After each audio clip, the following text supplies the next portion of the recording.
Quand j'étais petit, je me suis souvent demandé, Comment ça se fait que les cassettes de Nintendo sont toutes grises sauf celle-là? en 2 minutes, je vous raconte l'histoire de la bataille contre Tengen qui a failli faire exploser Nintendo. À la fin des années 80, Atari Games veut sortir ses succès comme Pac-Man ou Tetris sur la NES.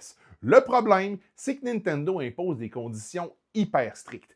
Des règles en matière de contenu du jeu, d'exclusivité et de quantité. Entre autres, un éditeur peut sortir un maximum de 5 jeux par année. En plus, Nintendo fabrique lui-même les cartouches et les revend aux éditeurs en se faisant une énorme commission. Pour contourner les restrictions, et à cause d'une guerre de droits d'auteur autour de Tetris, dont je vous parlerai une prochaine fois, Atari crée une filiale nommée Tengen, mais Nintendo veut rien savoir de leur donner plus de liberté. Tengen va donc décider de briser le système de sécurité de la NES. Dans la Nintendo originale, il y avait une puce qu'on appelle la 10 NES qui agissait comme un cadenas.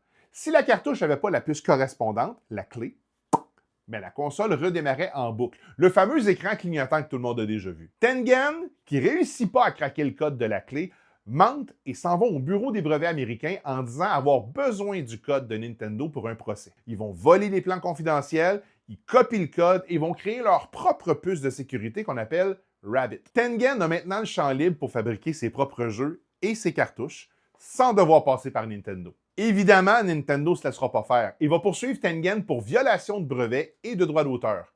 Le tribunal va trancher en faveur de Nintendo parce que Tengen a obtenu le code de la puce par fraude. Si Tengen avait réussi à copier la puce sans l'aide du document volé, ils auraient peut-être gagné. Mais conséquence, Tengen a dû retirer tous ses jeux des tablettes et ont transformé leur cartouche noire en objet de collection aujourd'hui. Aussi, la longue bataille juridique entre Nintendo et Tengen a créé un précédent, une reconnaissance de l'ingénierie inverse. On a confirmé que c'est légal d'analyser un logiciel ou un matériel pour comprendre ses interfaces et pour le rendre compatible avec d'autres systèmes sans violer les droits d'auteur, à condition que le but, ça soit pas la copie illégale. Salut! Futur moi en train de faire du montage puis qui se rend compte que ce que je viens de dire, c'est pas super clair. Mettons ça dans la vraie vie.